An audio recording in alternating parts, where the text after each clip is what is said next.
Hello and welcome to a trailer analysis of the new Grand Theft Auto 5 trailers. There's 3 of them. My name is Chris Bratt and I'm joined by Simon Miller. That's right, baby. I'm back. And it's more than a trailer analysis as well. Yeah, of course. We've seen it. Well, as you say we, I mean, you're the lucky one. I've seen it. Last week you I'm a special man. I went along to a secret location that we cannot possibly name. Wasn't that secret? Has it made you more or less excited? Pretty excited about Grand Theft Auto. I was going to try and remain unexcited, but people ask you questions, you start talking about it, and you start getting pumped. Yeah, you just can't help it. Just can't help it.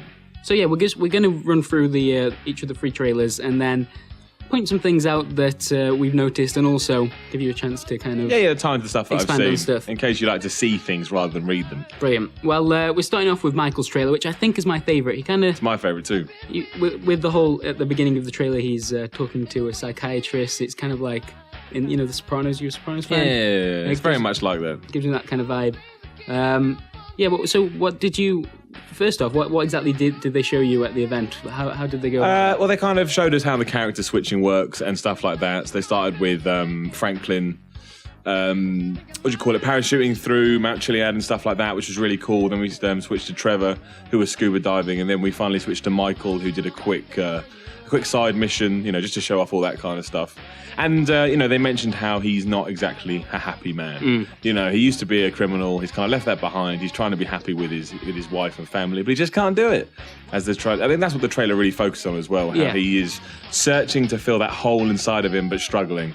And lo and behold, in true Grand Theft Auto style, how does he find it? Back in the criminal world. He's back in the game, man. Exactly. Teaching you all kids, just when if you want to be satisfied, be a criminal. Brilliant. Don't be a criminal. Okay, so you mentioned the character switching then. For those of you that don't know, there are going to be 3 playable characters in GTA 5. How does the switching work?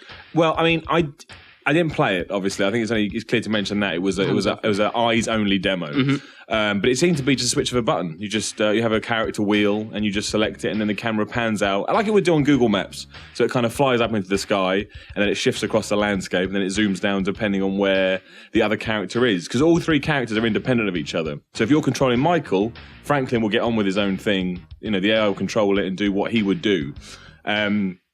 And it's also, I mean, I don't think Rockstar wanted it to be seen like this, but I think from a gaming point of view, it's certainly worthwhile to have. It's also a lot like a fast travel mechanic, because, the world is massive and there's no way you could walk across it. What is it? Is it 5 times the size of Red Dead or some ridiculous stat that you pulled out? Red Dead Redemption, GTA 4, and another game which I keep forgetting combined. I think it's San Andreas. Yeah. It is San Andreas combined. That's mental.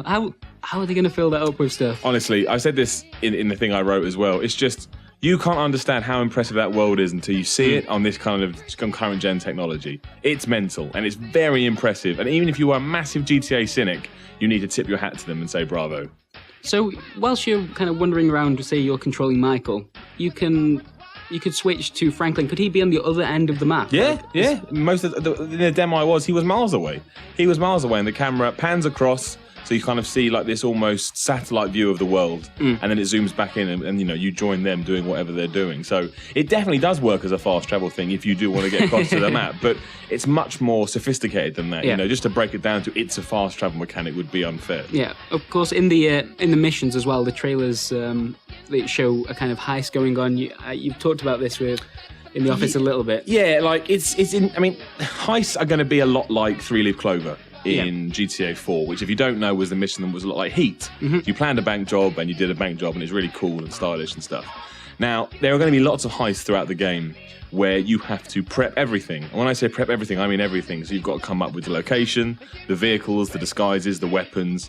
You've got to get a crew together. So that probably means there'll be more people involved than just those 3. But the one we saw was just called Blitz Play, which was just like a mini one that Michael had come up with based on his love for Vinewood action movies. Right. So it's very stylish. It's in one of the trailers as well. I think they show it from a couple of different perspectives, actually. That's right. That's what I was going to ask. You've talked about the character switching. Within that mission, is character switching a big part of that? Do you have to try and... Massively, because it starts off with you having to spot you basically try and take down an armoured truck, which is what gets hit in a minute in the trailer. To show the armoured truck here. So you start off as Trevor, who's on a roof, and he's kind of looking out for that trailer. He then alerts Michael to let him know it's coming, so he's in a truck, and he then blocks a road to stop the armoured truck that's coming. And then as it stops and has to obviously brake, Franklin comes in another truck and knocks it over. And then as they get the cash, silent alarm, police come. And up to that point, all the switching has been done by the computer, for lack of a better term. Right, yeah, that's what I was going to But as soon as you're fighting the police, you're in control. So you can switch to Trevor to kind of use his advantage on the roof to take out, to snipe people or to take out sort of air, things like helicopters or something like that. And then you can kind of balance between Michael and Franklin in this instance to, obviously, it's your usual third-person cover shooter affairs you expect from a Rockstar game. But the really cool thing is because they act independently of one another, if you choose Franklin and you want to kind of run at the police, you'll get covering fire from Michael. Cool. And in that bit, it's up to you. You choose exactly who you choose and when. And that adds such a unique element, especially to GTA games, which sometimes have come into criticism for their combat. Now, personally, I don't agree with that. I've always enjoyed it, always thought it was fine. I think Red Dead's combat's really good. But, I mean, this really does add another layer to it, which I think a lot of people will like. And that in itself is really, really cool. It's cool. So when you were taking out the truck with the character switching, does that feel kind of like you're just being shown a selection of like cutscenes that it wants you to see? Like a little bit, but it didn't last very long. That's the thing. And also, you feel in control of it as well. Like even though it's switching, it doesn't switch until you've done what you're supposed to do. So you would probably naturally switch there anyway. So it certainly didn't feel contrived or anything like that. It just felt interesting. It felt like a new dynamic, which I genuinely think is really, really good. That's probably what I'm excited about the most. Is how that's going to work out and how they're going to thread the narratives together and whatnot. Yeah, if we switch to Franklin's trailer here, you can see that they're showing it from a slightly different perspective. He's on a dirt bike at the start of one of these missions, and Michael's actually driving the truck by the looks of things in the background. So yeah, that's going to be cool to see how in some of the bigger missions, particularly with there being a lot of a focus on heists, how they go about that. That stuff will be awesome, because I assume you'll be jumping from the car. I mean, I didn't see anything like that, but I assume you'll be jumping from the car to the bike and having to do certain things. It'll just add a certain adrenaline to things. You know what I mean? It won't just be... Because in the past, Grand Theft Auto has suffered from, a bit... sometimes there's a lot of driving, get to your location. Yeah. And if you fail the mission, you have to keep doing it again. It's like, but this one just seems to be a lot more dynamic, a lot more quick. And I think it will just make it more interesting. And you'll never really know what you're supposed to do for a mission. I think it will surprise you a lot. And you may switch to someone who's in an absolutely insane position. You'll be like, oh my gosh, what the hell? I imagine it'll be Trevor who will be in most of the insane positions. By looking at his trailer, he looks like he might be a bit of a loose cannon. He's a sociopath, isn't he? Yeah. At the very start, I love his introduction, how he's just taking someone out with a baseball bat. It's actually, if we just pause at the right frame as he takes this guy out, you can see that the lost motorcycle club symbol. Well, I would assume that it is because, like I say, when we switched to Trevor in the demo that I saw, he was actually surrounded by dead bodies, and on closer inspection, they seem to be members of the Lost. Yeah, so I'd imagine there is going to be some story to tie into this.